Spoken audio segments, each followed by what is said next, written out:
Hey everyone, it's Kevin, and this is a new piece I just created in Blender 3D. This scene is based off Disney's Haunted Mansion, and I wanted to walk you guys through the creation of it. I know it's a little spooky and out of season, but I hope it gives off that same kind of whimsy, kind of. I was trying to finish this for Halloween, but I wasn't able to get around to it until recently. So if you don't know what the Haunted Mansion is, it's basically that. But specifically, this is inspired by the Disney attraction. The attraction is a ride that appears in some form at Disney parks, and this piece is based off the one in California. I grew up going to Disneyland, and the Haunted Mansion has always been my favorite attraction. Now, it's not a roller coaster or anything thrilling, just a slow-moving journey inside this foreboding manor. But because there's so many characters, effects, and interesting story elements, it really feels like stepping into another world. And I think this was the first time I experienced entertainment that immersive, and I've loved it ever since. Because of that, I've created a few pieces inspired by it, like this seance sequence, which is a scene from the ride. I made a video on this some time ago, and I'll put a link below.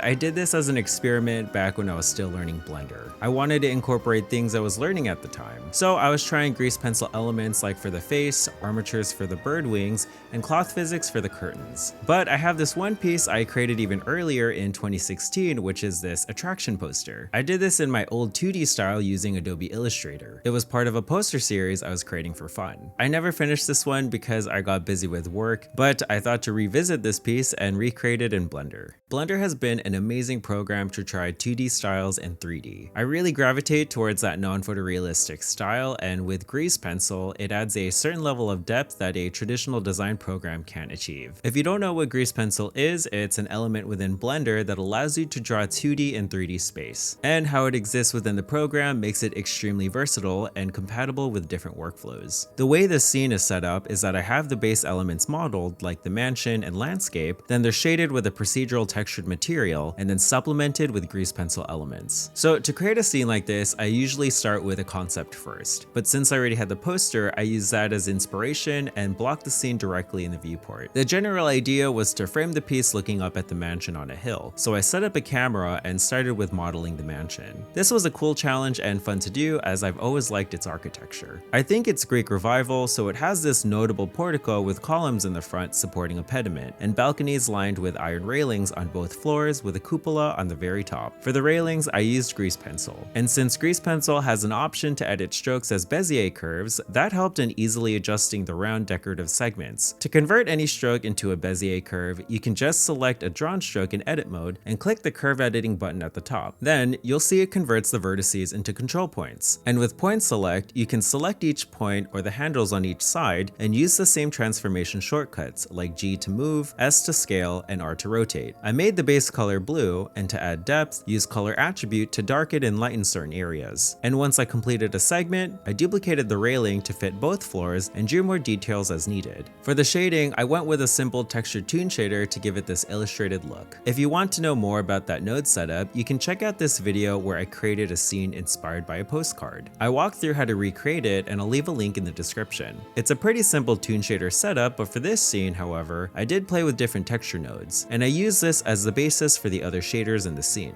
So once I had the mansion in position, I moved on to bringing in lights. This is because the shader is affected by them, and I could adjust the color coverage until I reached something I was happy with. For the windows, I wasn't sure if I was going to keep them dark or lighten them, but I opted to light them. Although it's supposed to be a haunted mansion, it's pretty whimsical inside, so I wanted it to feel lively. Now to finish it off, I added grease pencil details along the exterior walls, the roof, and the cupola to highlight some of the geometry. And that was it for the mansion part. I didn't want it to look deteriorated or run down. And the reason why goes back to the creation of the original attraction. When it was built in the 1960s, they first created the exterior facade, which was the mansion part. And it stood empty for a number of years because Walt Disney Imagineering wasn't sure what to do with it. It was either going to be a walkthrough attraction or ride that was either scary or fun. But while they were deliberating, they kept the mansion exterior nice on the outside with the thought that the ghosts could do whatever they wanted to on the inside. And it stayed that way ever since. I like this because it provides intrigue as to why it's been maintained all these years despite being called the Haunted Mansion, and you aren't really sure what to expect once you walk inside. After the mansion, I built out the environment with these bushes in the back, gates, and trees. I modeled out the gates and applied a similar shader with grease pencil details on the top. And for the trees, I just used the free add-on sapling tree gen to create simple ones, placed them around the scene, and shaded them.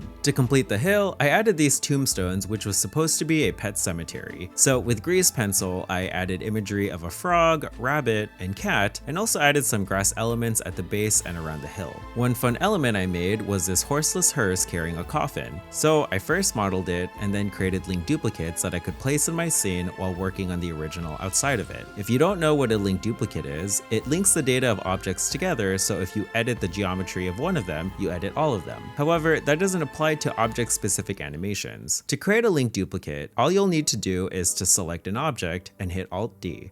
To animate the hearse, I parented all the meshes to an empty and moved it forward and backward. And I also animated the wheels with drivers so they could rotate accordingly with the hearse's movement. Lastly, I added an F-curve noise modifier onto the rotation of the hearse's body to make it move subtly. The link duplicate workflow was super helpful for applying grease pencil elements onto this moving object. It allowed me to work on the hearse outside the scene without having to worry about the movement. I added these ribbons, flowers, and other details, and animated some of the ribbons to complement the movement of the hearse. And lastly, I added these lanterns with an F-curve noise modifier on their rotation. Another fun element to the left of the scene was this ghost bride. She's actually a central part of this attraction. So I drew and animated her with grease pencil on the balcony, and I actually separated her arm to provide visual depth from the viewing angle. And her hand is a candle, and the stick part is actually a mesh, and the flame was created in grease pencil. To finish the bride, I added red eyes and some grease pencil effects like glow to make her look ethereal. The last fun element was this Ghostmobile. This was done with a combination of geometry nodes and grease pencil elements. This setup was inspired by an older piece I created, and if you'd like to see that in more detail, you can check out that video where I created these Art Nouveau inspired patterns. So I created different ghost grease pencil elements and placed them in this setup to continuously rotate upward. I wanted them to look like they were emanating from the mansion, so they have an animated wave effect applied to move more organically. Then I duplicated that setup for the other side and lowered the opacity of those elements. Moving on from that, I added more foliage drawn with grease pencil to make it feel more dense. I generally like putting plants and flowers in the foreground to give it some visual interest, and I animated them slightly. I also added these grease pencil blinking eyes in the bushes around the scene to give it a spookier feel. I just created 4 different variations with repeating animations, offset at different times, and then created link duplicates. Now, for the outlines on these meshes, I did use the solidify and backface culling method for most of them. I never really used the grease pencil line art modifier because my previous system wasn't able to handle it. But I've upgraded my system since then, and the development team has made lots of improvements. So this time, I did use the line art modifier on a few of the elements, which was really helpful since there's tons of options to play around with. The lines are generated by your camera view, and you can easily bake them according to this view and edit them if needed. So I had a few lines show up in certain angles, and to remove them, I just selected those frames and with multi-frame toggled, deleted them. To bring in a grease pencil line art object, all you need to do is hit Shift A, go to grease pencil, and select the appropriate element. Then you can edit those options in the modifier properties tab.